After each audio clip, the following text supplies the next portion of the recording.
Hello, and welcome to Soul-Led Living, a podcast dedicated to helping you live your soul's true path so you can create the dream life you know you are meant to live.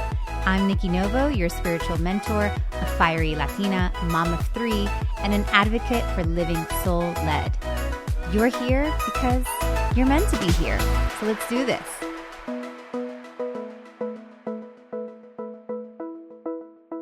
Has anyone ever told you to just be yourself? Like, just be you. That is like one of the most annoying guidance or like annoying tips I've ever heard. It just like really gets me annoyed because I remember like when I heard that once at work, like somebody that I had hired told me like, don't worry, just be yourself. And I looked at the person, I was like, I was born a woman, like I was born a girl. Being myself has never been enough. I have been trying to be more than myself my entire life. And now you are asking me to just be myself and think that like it is safe to be that? Like, no, thank you.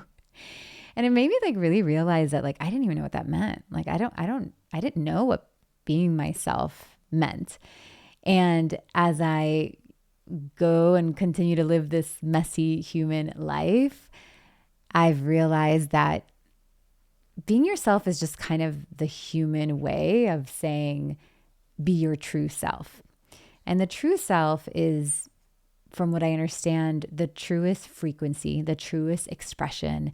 It is like the best we can do within this human body that we're in, right? So it's like, yes, I am mind, body, and spirit. And I know so many of us like try to reach fully the soul, like completely be the soul.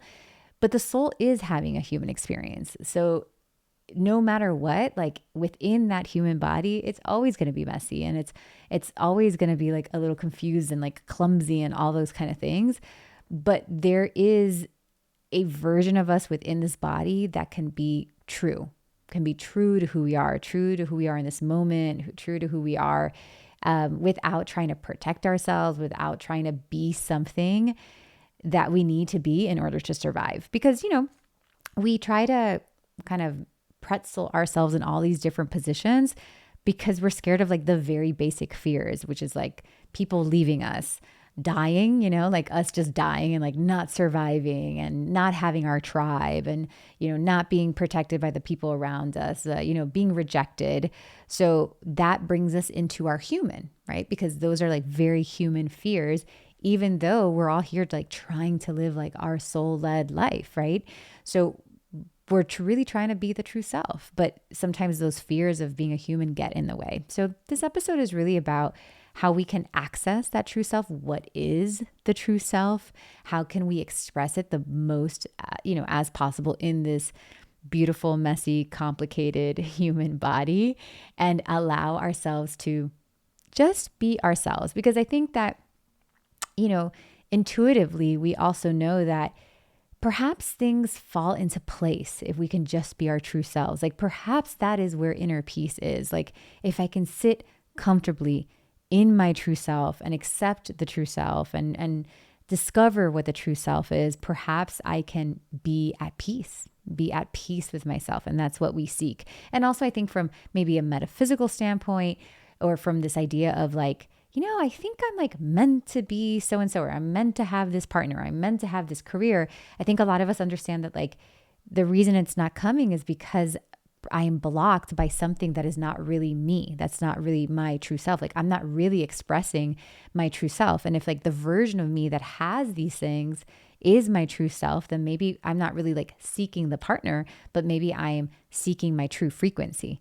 Like if that partner that I attract like knows me for my frequency, then perhaps like there is a way to find my true frequency in this moment. And I think that that frequency is always evolving and kind of expanding and showing itself. Like, I don't think today I can 100% find what my true frequency is. I'm sure when I'm 60, I'll see more of it. And like, as time goes on, there will be more and more of it showing itself to me. But maybe there's a place where I can get to know it, get comfortable with it, and be connected to it right now so that I can not only find, of course, that inner peace and also live into what is true for me, have a reality that reflects a little bit more of my true self. Because the more that I allow that true self to come through this pyramid of a body, then my reality is going to meet that.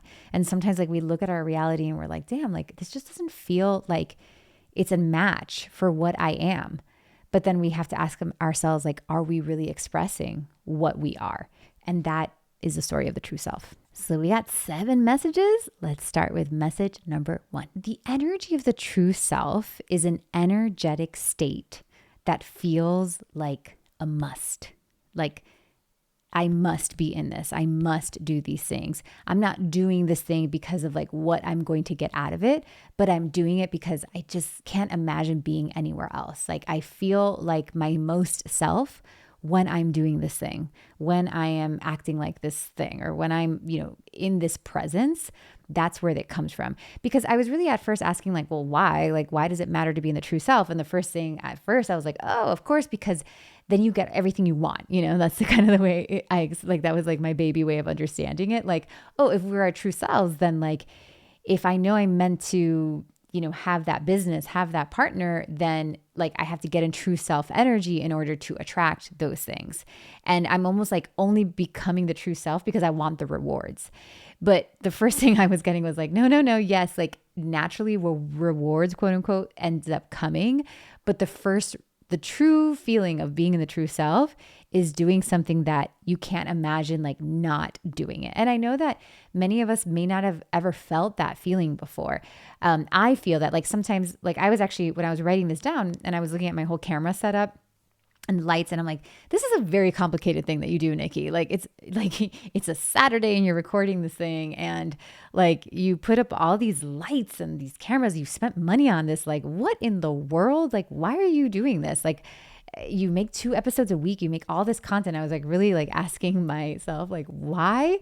And that is the definition of because I must. Like my true self must express itself this way. Like I do not feel like myself unless I am doing this, even if it has no reward, even if like nothing comes of it, it feels like I was designed for this. Like the same way you've heard me say this story before. Like I used to love the Little Mermaid movie growing up, and you know how Ariel uses the fork as a brush, right? Like at first she's like, oh, this is a brush, and like not such a great brush, but when it's used to stab a piece of meat, like you're like, wow, this fork is powerful. So it's like at some point you realize like the fork is actually not designed for the brushing of the hair. It's like, yeah, it's like whatever. It's mediocre at brushing hair, but it's actually designed to like spike something, to like stab something basically. And you're like, wow, this thing is powerful when you realize that that's what it's for.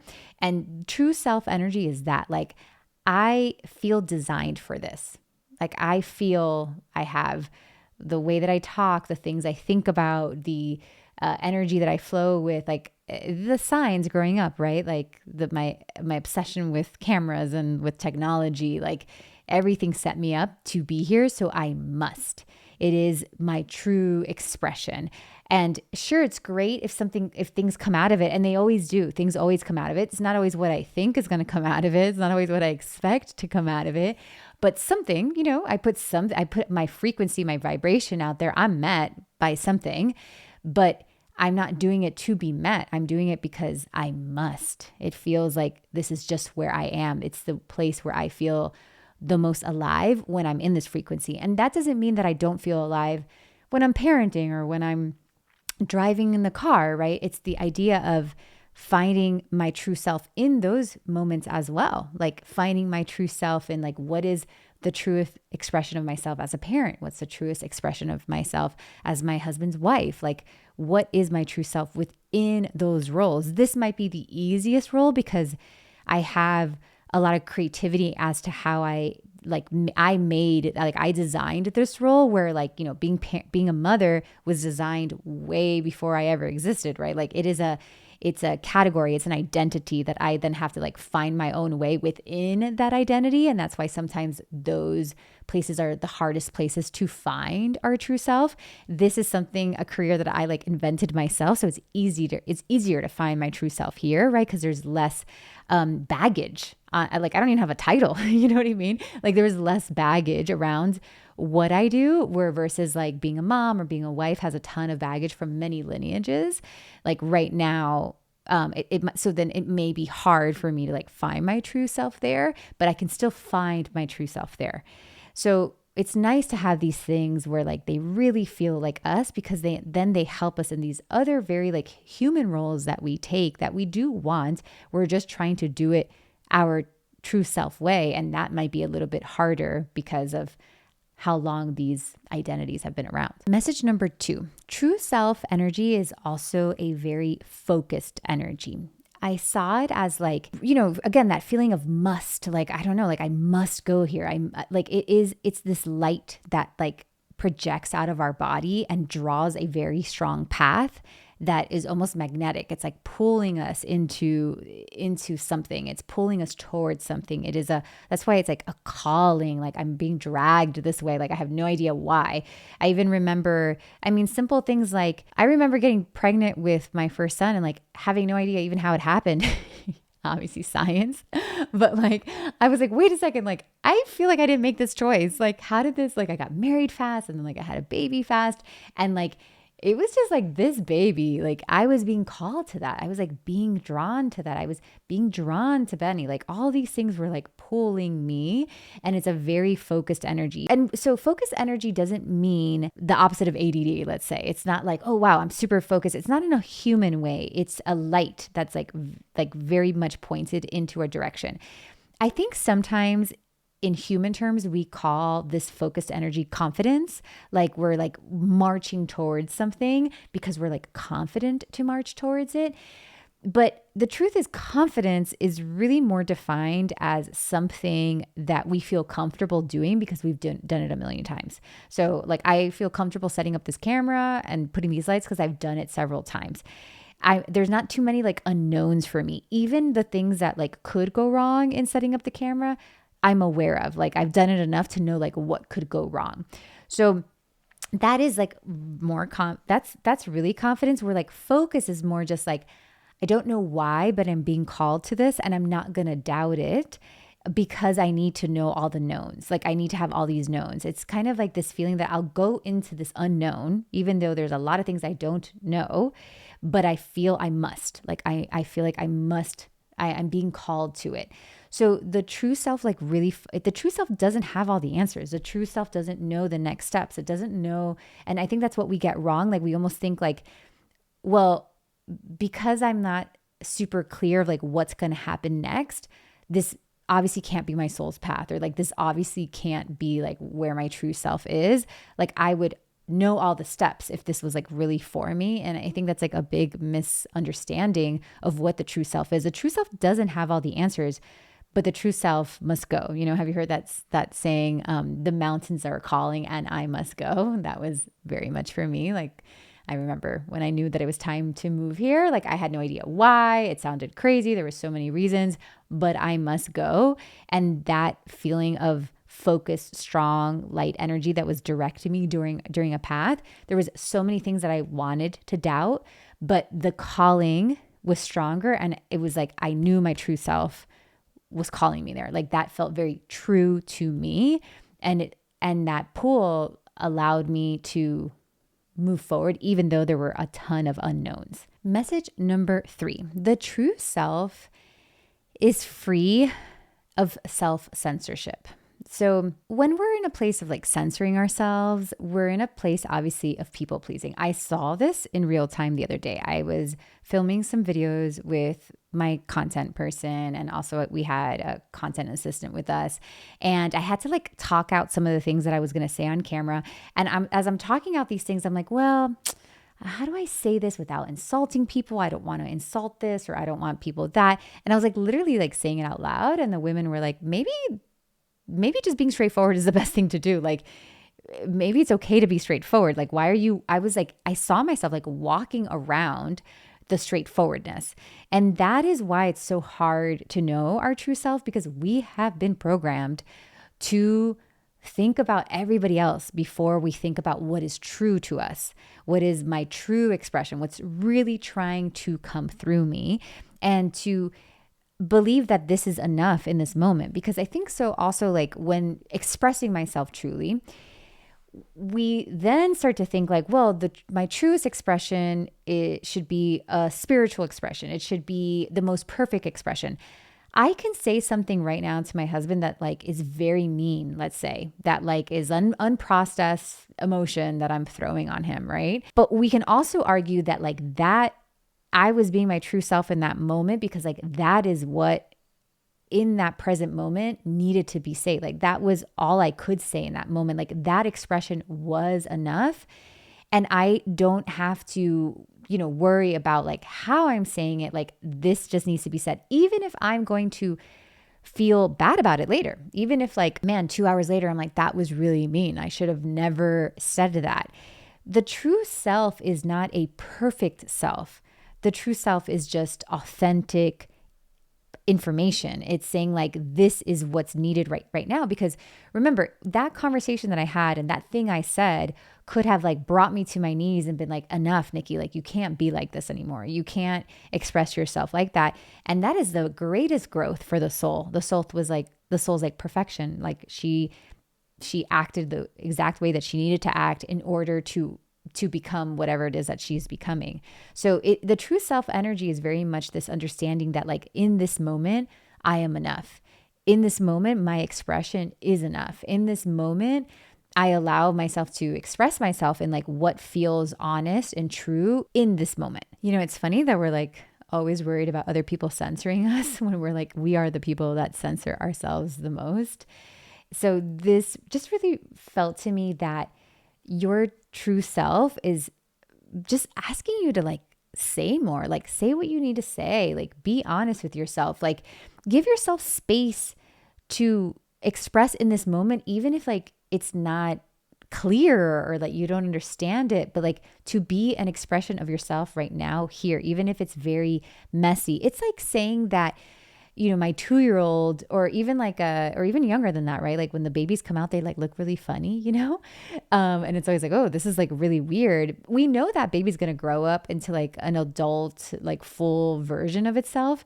But as their babies, they're like, oh, that's kind of weird. But in that moment, that is like the truest expression of themselves. Like they can't be anything else other than that. So like, why would I censor that moment? Like, why would it be like, no, like don't show yourself or don't say your thing at this moment because like you're still in process. So I think the true self, that's the other thing. Like we think that the true self is, I've arrived, I've figured it out. It is perfect. It is free of mistakes. And the true self is actually a present expression, and understanding that present expression is enough. It's enough. It's on purpose. It's designed the way it is. It has meaning. There's a reason for it. There's a letting go of that current expression, like not trying to micromanage it, not trying to get in the head about it, just being like, I drop it here. I don't know why, but this is what I'm feeling called to. Like, this is my truth in this moment. May not be my truth a year from now, but it is my truth in this moment.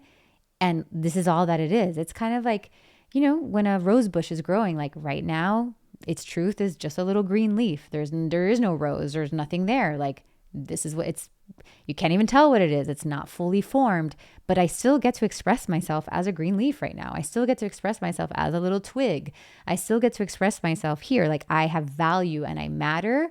I don't need to hide myself or censor myself. Like this expression is allowed to be free. I let it go. I let it be free. Message number 4. I love this one. True self energy is not trying to protect itself, but rather it is trying to seek itself.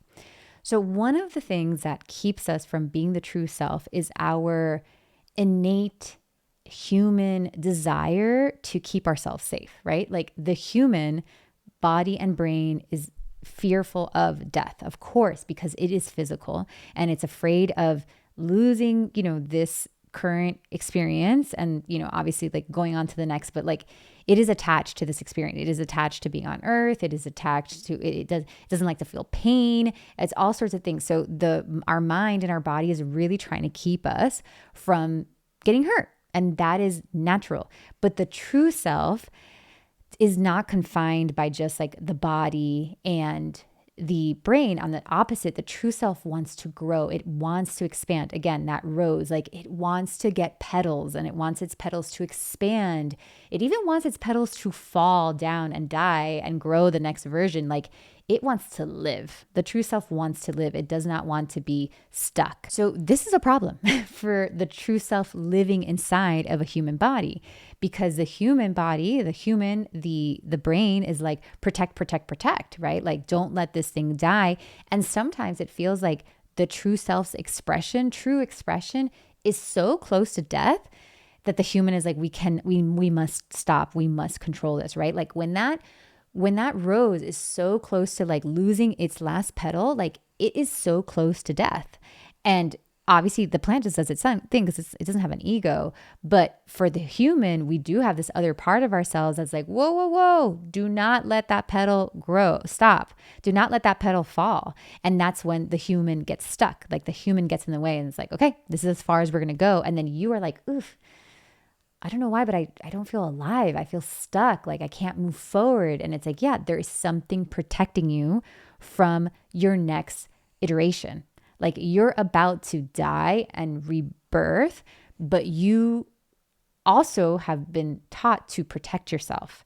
So there's all these things stopping you from being your true self. And that can go on for a long time, and we really lose the true self. So if you feel very disconnected from the true self, if you feel like, yeah, I am stuck, I promise you, if you sit with a journal and ask yourself, how am I protecting myself? Or why am I protecting myself?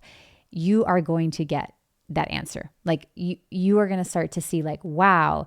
So for example, this is a little TMI, but I'm going to share it with you because I think it'll be supportive. So about like 2 years ago, I had this astrology reading. Gabrielle Celeste, who I love, did this reading for me. And there was something in one of my houses that she was like, whoa, you're going to have a big transformation in sex. I'm like, oh, Gabrielle, I'm married. Like, I am not interested in like rebirthing like my sexual, like, I don't know what. And she's like, no, like, it's okay. And I was like, oh, so afraid of it. I've been pushing it off. But sure enough, my husband has like been pushing me to like new intimacy, because imagine when there was the intimacy of like before we were married, which was, I would say, like my truest expression. And then there is like, then you become intimate, like to have babies, right? Like that, we did that for a while. And then after that, it was like this new version of me that was like a mother who was trying to be intimate. And I did not know how to do that. Cause like the truer expression of me was before that. I was like, I had a good slutty energy, guys. Like I was good at that, and I had that, like, I always had that in me. And it felt safe, like when I wasn't a wife, when I wasn't a mother. But once I became wife and mother, like I just felt like I shouldn't express that version of myself, even though it's a true expression of myself. But I was like, you can't bring that here. So what happened was that we ended up like having an intimate relationship. It's, I guess, like intimate's not even the word. It's like our sex life he was like, kind of like, I feel like you've changed. Like it's like, he was almost asking me to be intimate with him, even though we were physically intimate. He was like, no, I need more of you. I'm missing something. Like something is like happening. And he was like, and it was driving me crazy. I was like, listen, like, what else do you want from me? Like, I'm giving you my body.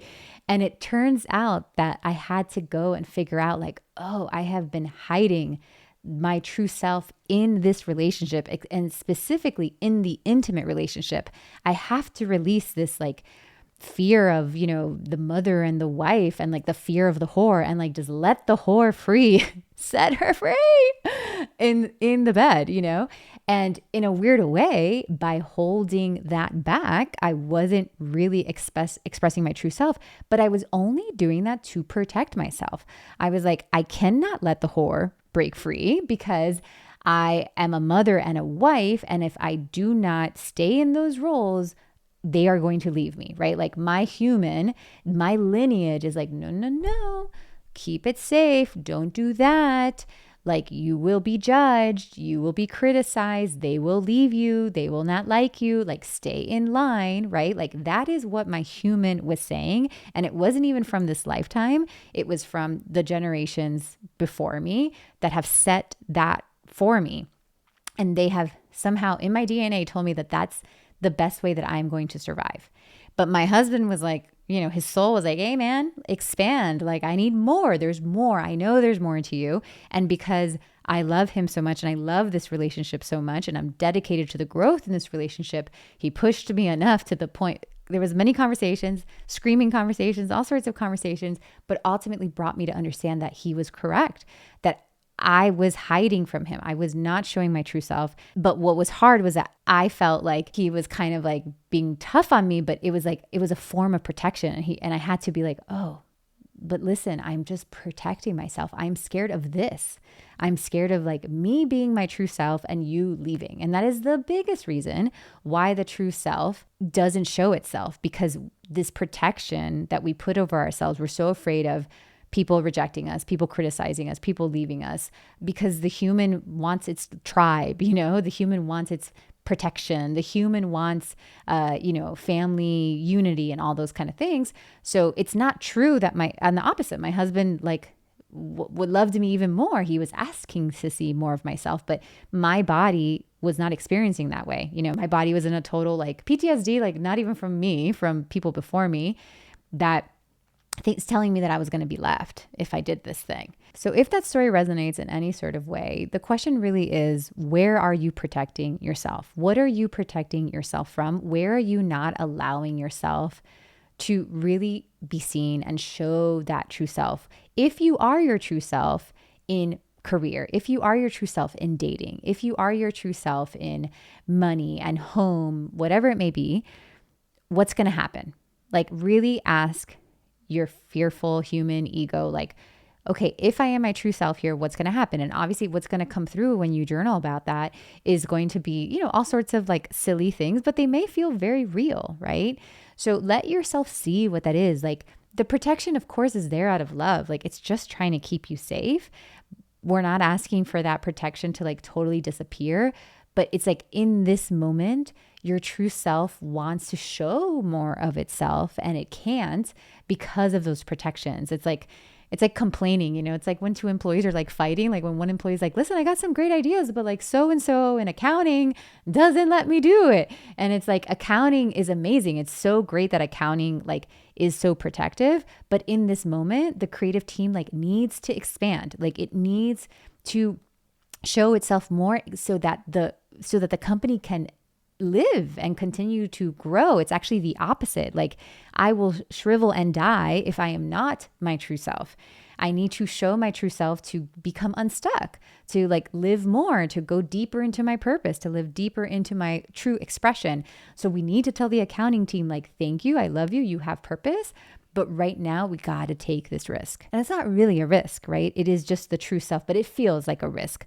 And that's how we kind of balance out being, yes, the true self is the soul self, but we also have to respect that the true self is in a human body. So we're not going to just say like, oh, human stuff, that doesn't matter. No, the human is designed to survive. It really is designed to like live this life. And we have to respect that the soul wanted to collaborate with human life. So it does have to still go by some human rules, right? It does have to, of course, keep itself safe and not die. So like, we're not saying like, oh, forget about the body and the ego. We're saying, no, just that they need to find a place in the middle that still makes accounting feel, okay, like, what can creative department do that still makes the accounting department feel safe so that they can actually work together in this moment so that the bigger picture, so that bigger company can actually expand, grow, and move to the next level, become its new version. Message number 5, the true self feels its way through life. Our human self typically sees its way through life. And I'm sorry, I know, we might have some people who are not able to see, but this is the best way I was understanding it, is like, we see patterns. So like, our little eyes connects to our brain and it's like pattern, this is bad, right? Like, for me, I remember early on in dating, I dated this like finance guy and he sucked. So of course that was like a new pattern for me. I was like, don't date a finance guy. Saw a finance guy, like my little eyeballs, like kind of scanned the situation and been like, nope, bad, right? That is not my true self. That is the human part of me that is trying to survive. It's like, do not get hurt. Do not get it. That's dangerous. Don't go there. And it's just like a pattern recognition. My eyes are seeing that. And this is what gets us in a ton of trouble, because this is like the version of us that is judgmental. I experienced this in a very big way recently.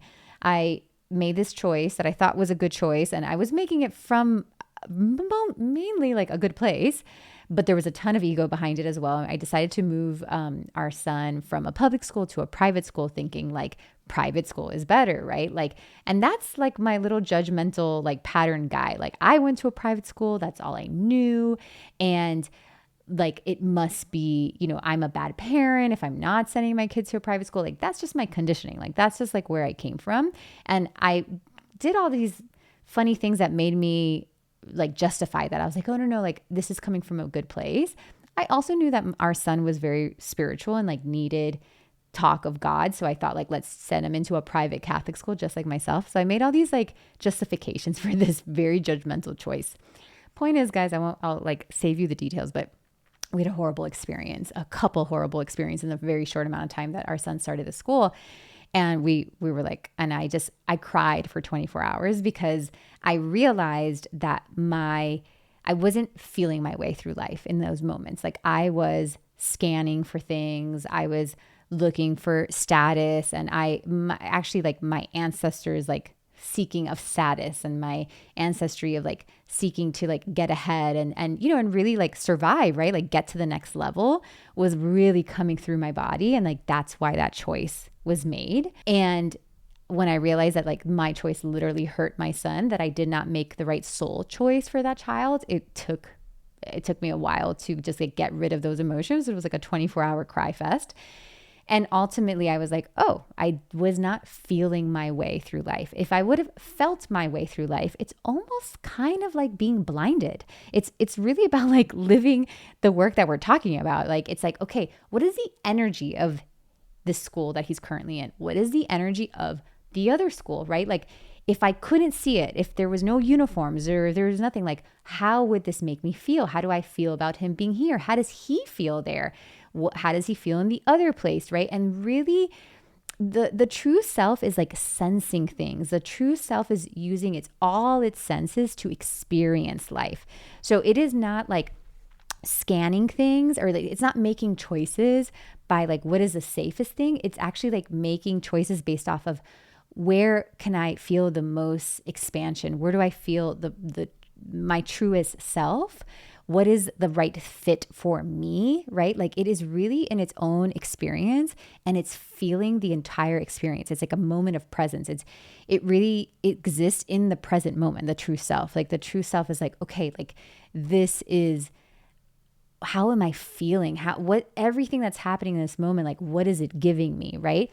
And that's kind of like saying, let's say you go to a party and it's your friend's party. So it's like a safe place. Like, for the most part, most of these people, or they're people that are friends of friends. But you might be next to somebody who looks amazing and who looks like whatever. They have nice clothes on, they look fit.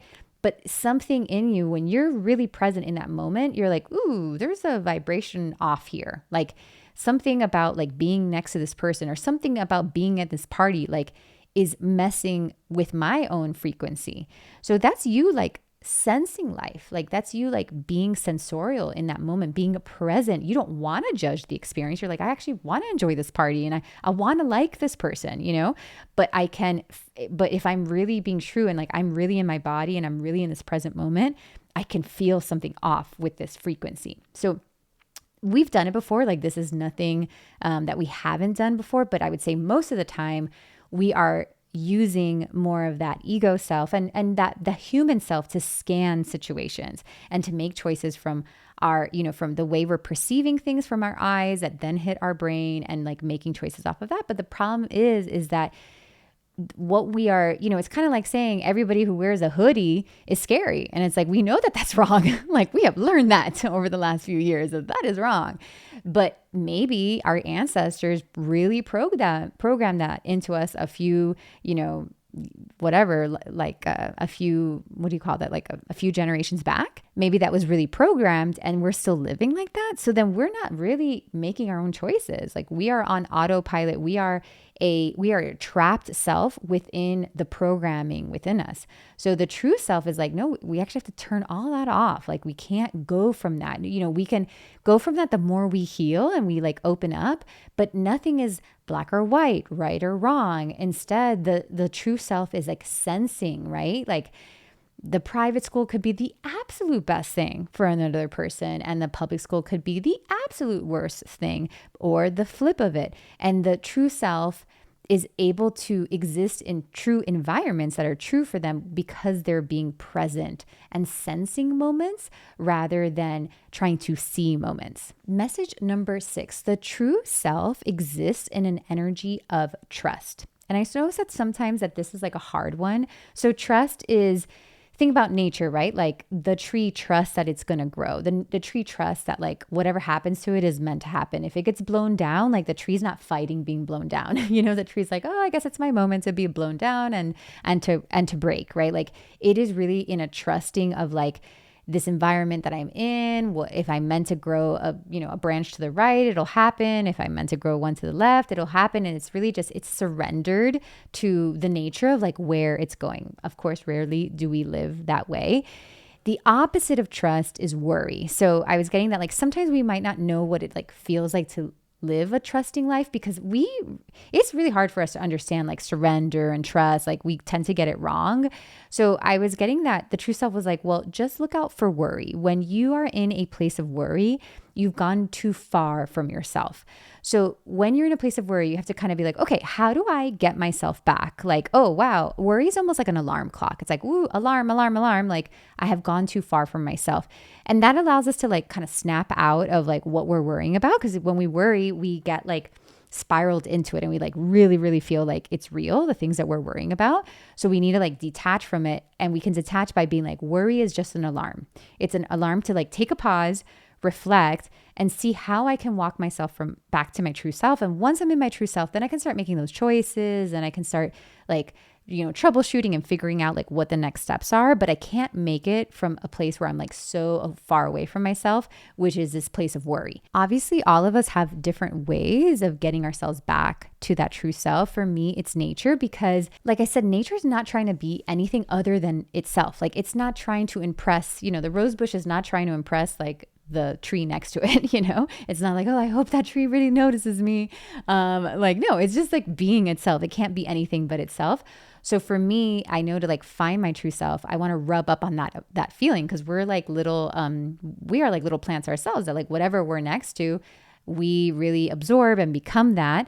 So that to me is like where I can like neutralize myself. Of course, energy clearings. We have energy clearings on Clarity app. You can do some of those. You can go to an energy healer, but it's like really just detaching from worry. For me, a couple weeks ago when the US was having a very bad week, I just like, it got me, man. Like it just like connected itself to me. I was like, damn, this energy is like really trying to get me.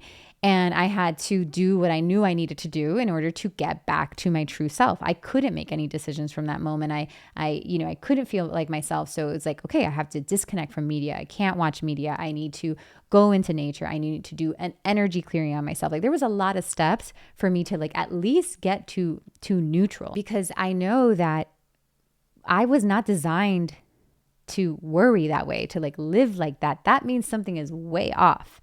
And that is not my true self. And if I'm dedicated to living to my true self, I need to recognize worry has its purpose, right? Like there's a reason maybe why it's there. But in order to even understand worry, I need to get back to that center place. It reminds me of like a toddler. Like when the kids were little and they would throw those like crazy toddler fits, like I'm sorry if you're in that moment in your life right now, it is rough, guys.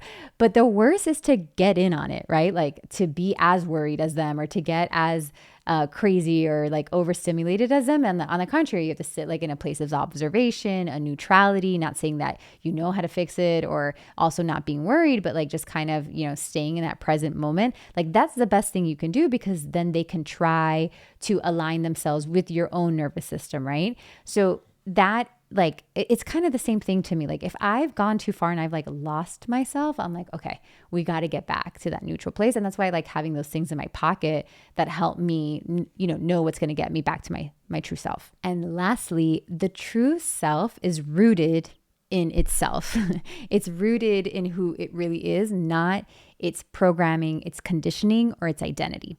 So the way that I was understanding the true self, it's an energy that takes up the full body. Like ideally, this true self energy gets to go through the pyramid of the human body. Like that's how it gets to express itself, which is why it's so grateful to be in a human body. But the energy comes down from the earth almost, and it's going like through, it's like kind of shining through the pyramid of your body all the way to the top. So if you're familiar with the chakra energies, the first one is at the bottom. It's our red root one. And then it goes, all the way to the crown, right? So what I was getting is that like the thing that blocks us the most from the true self are these like stuck energies that come as the energy is trying to show itself. And the most like stuck area is the root, actually like the first one, because it was saying that like when we think about ourselves, like when we're like me, myself, we automatically think about our identities. We think about like, oh, I am the daughter of Mercedes and Roberto Novo. Like I am an immigrant child. I am a woman, like all these different identities. And we think that like that is who we are. And while that is definitely an aspect of our human self, it's not really the true identity. The true identity is I am divine. I am a child of the divine. I am source energy, right? Like when we really connect to that, we're really connecting to our potential. We're like, whoa, we are capable of so much more when we're there. But when I say like, I'm a mother, even if that's a beautiful identity for me, even if I like the identity of mother, it is still limiting me from certain things because I could only be what I think a mother is. And a mother is only whatever I define it as. But sure enough, there are going to be definitions in the word mother that are limiting me. So when I go into and identify a little bit too much from that, I'm in a danger zone because I kind of I can't really express the true self. The other thing I was seeing there was there's like these experiences that we've had growing up, these stories, these moments, these little traumas stuck in our body that our true self is trying to go through our energy, but then it gets like stuck with like, oh, that thing that happened in second grade, like, oh, that way my mom treated me, like, oh, that way, my cousin treated me or whatever. So the true self is trying to express itself like light, like imagine like light, but then all of a sudden there's like these little filters that it gets stuck in. So it's not a pure white light anymore. It's like getting confused with all these different energies. So it is like diluting itself. So this was telling me that we need to go back to those experiences. Like that's why there is therapy. Like that's why there's all these like amazing things that you can do to release traumas and to look at our PTSD and to look at the things that have happened to us. And again, neutralize them, but not just neutralize them, but actually expand them to their next iteration. So, I might be like, oh man, like, well, I had a really hard childhood and I'm not sure there's any way for me to look at that other than the way that I'm seeing it right now. And it's not that we're saying we're going to erase that hard childhood. Like that happened. But what we're saying is that like that rose, that version of it, it wants to die. And the next version wants to come forward. So it's like, yes, I did have that hard childhood, but my next understanding of that hard childhood is now this. And I've expanded because of this next understanding. And at some point, that rose is also going to die. And it's like, oh, okay, now I understand. That's why like healing is like in layers. Like you're like, oh, I thought I worked through my mother wound, and you're like 50 and it's like still showing up. And it's not that you didn't work through it. It's just that like the current understanding, the way that you've expanded that experience is now ready for its next life. So that one wants to die and the next life wants to come forward so that you can expand and have more in life. It just wants to give you more. So, I mean, I'm sure there's a way that like we don't even have to go through the many, many layers, but usually that's the most comfortable thing for us and for our energy. So our energy just gets to take up like more and more space every time we look at those experiences, when we look at those stories. That's why like having any victim stories is the hardest, because the energy of victimhood is such an opposite to the potential of the true self. The true self is truly limitless, and victimhood is very limited. So that's why like we hear that all the time, and like we don't want to be there, even though we have all probably been victimized at some point. But it's meant to like have that experience, and when it's ready, when we're ready for it, when it's time to then go look at it from like the next lens, so that more of that true self can shine. And it's not that, oh, you would have been better off if you didn't have that experience. On the contrary, the true self chose to come as a human, and it doesn't want to be its pure expression, because then it wouldn't be human. It wants to be itself within this human body and through all these filters. But sometimes those filters are limiting and they're too old, and it wants like a better version of that filter. So it's not to say like, oh, that thing should have never happened to me. Like I would have been so much better off if I had like the most amazing mother. It's like, no. The true self was like, no, I designed that, but now I have to move on to like whatever the next understanding of that is, so that I can continue to expand. Like I still want that filter. I'm not saying get rid of that filter. That's part of being in this particular human body. Like I chose this human body and all this DNA on purpose to see like what life is like through this body. I'm always going to be limited in a body. That's part of being human. But sometimes we hold on to these experiences and these identities that are ready to transform to the next level. And that's also when we start to feel stuck. If we haven't transformed a story, if we haven't transformed an identity, if we haven't transformed where we've come from, it's time to like see it at the next level, so that the true self can have more space in the human body. All right, friends, that is our episode for today. I hope it was expansive. I hope you could feel your true self and maybe notice those little places where there is some space where you can move in and be like, okay, yeah, I'm going to allow my true self to come forward. I want you to know that you are 100% enough in this moment. Like this expression of you is perfection. It is divine. You're exactly where you need to be. If this episode found you, it's just that you're ready for the next level. And the true self is like, let's go. Let's go to the next level. And these are just awarenesses that are going to help you go there. You don't have to work at it or try very hard. You just have to allow that awareness to come in and say like, yeah, I do accept this. And I'm ready for that next level. All right, guys, I love you much. Thank you always for the reviews. That really supports the podcast. Thank you to our Clarity members who are supporting my work and this podcast. It means so much, and it helps me to continue to make this content. I'm sending you much love, and I will see you in the next episode. That's it for today's episode. Thank you so much for listening. I love you guys so much. If you have a sec, I would so appreciate it if you would leave me a review wherever you listen to podcasts. Those reviews are so helpful. And if you're ready to start living your soul-led life, pick up my latest book, Soul-Led Living, available on Amazon. Until next time, love you much.